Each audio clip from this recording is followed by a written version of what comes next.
കണ്ണൂരിൽ CPMകാർ പോലീസുകാരെ വധിക്കാൻ ശ്രമിച്ച കേസിൽ സർക്കാരിന്റെ അപേക്ഷ തള്ളി കോടതി. 2015 കണ്ണൂർ പഴയങ്ങാടിയിൽ ആയുധങ്ങൾ ഉപയോഗിച്ച് പോലീസിനെ ആക്രമിച്ച കേസിൽ 13 CPMകാരാണ് പ്രതികൾ.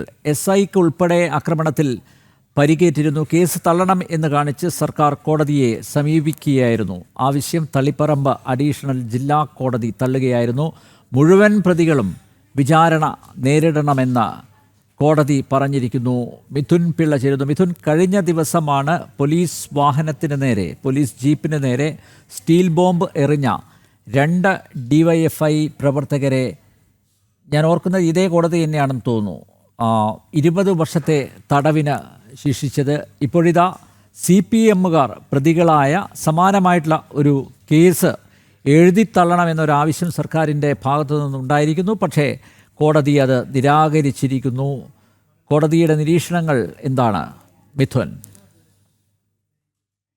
ഇതിന്റെ മറവിൽ CPMകാർ പോലീസുകാരെ വധിക്കാൻ ശ്രമിച്ച കേസ് എഴുതി തള്ളണമെന്ന് ആവശ്യപ്പെട്ടുകൊണ്ട് കോടതിയിൽ സമർപ്പിച്ച ഹർജി അത് തള്ളിക്കൊണ്ടാണ് കോടതി രംഗത്തെത്തിയിരിക്കുന്നത്. രൂക്ഷ വിമർശനമാണ് സംസ്ഥാന സർക്കാരിനെതിരെ കോടതി ഉയർത്തുകയും ചെയ്തത്. അതായത് സർക്കാരിന്റെ കേസ് റദ്ദാക്കണമെന്ന ഹർജി സാമൂഹ്യ നീതിയുടെ ലംഘനമാണ് എന്നാണ് കോടതി വിലയിരുത്തിയത്. സമാന കേസുകളിൽ നിരവധി സുപ്രീം കോടതി വിധികളുണ്ട്. നിയമസഭ കയ്യാങ്കളി കേസ് ഇതിന്റെ ഉദാഹരണമാണ് എന്നും കോടതിക്ക് ചൂണ്ടിക്കാട്ടുകയുണ്ടായി. എല്ലാ പ്രതികളും കൃത്യമായി വിചാരണ നേരിടണം, കേസ് തള്ളണമെന്ന് സർക്കാർ നൽകിയ ഹർജി അതൊരിക്കലും അംഗീകരിക്കാനാകില്ല എന്നാണ് കോടതി വിലയിരുത്തിയത്. ഇതിന്റെ പശ്ചാത്തലത്തിൽ കൂടിയാണ് മുഴുവൻ പ്രതികളും ഈ വിചാരണ നേരിടണമെന്ന് കോടതി വിധിക്കുകയും ചെയ്തിരിക്കുന്നത്. 2015 ഈ കേസിനാസ്പദമായ സംഭവം നടന്നത് അവിടെ കണ്ണൂർ പഴയങ്ങാടി എന്ന് പറയുന്ന സ്ഥലത്ത് വെച്ച് ആയുധങ്ങൾ ഉപയോഗിച്ച് CPMകാർ പോലീസിനെ ആക്രമിക്കുകയായിരുന്നു. അന്ന് SI ഉൾപ്പെടെ ഈ അക്രമത്തിൽ പരിക്കുവെക്കുകയും ചെയ്തിരുന്നു. 13 CPMകാരാണ് കേസിലെ പ്രതികൾ. ഈ കേസ് എഴുതി തള്ളണമെന്ന് ആവശ്യപ്പെട്ടുകൊണ്ടാണ് സർക്കാർ കോടതിയെ സമീപിച്ചത്. ഏതായാലും സർക്കാരിന് കനത്ത തിരിച്ചടി നൽകിക്കൊണ്ടാണ് മുഴുവൻ പ്രതികളും വിചാരണ നേരിടണമെന്ന് കോടതി തന്നെ പറഞ്ഞിരിക്കുന്നത്. അനിൽ നമ്പ്യാർ.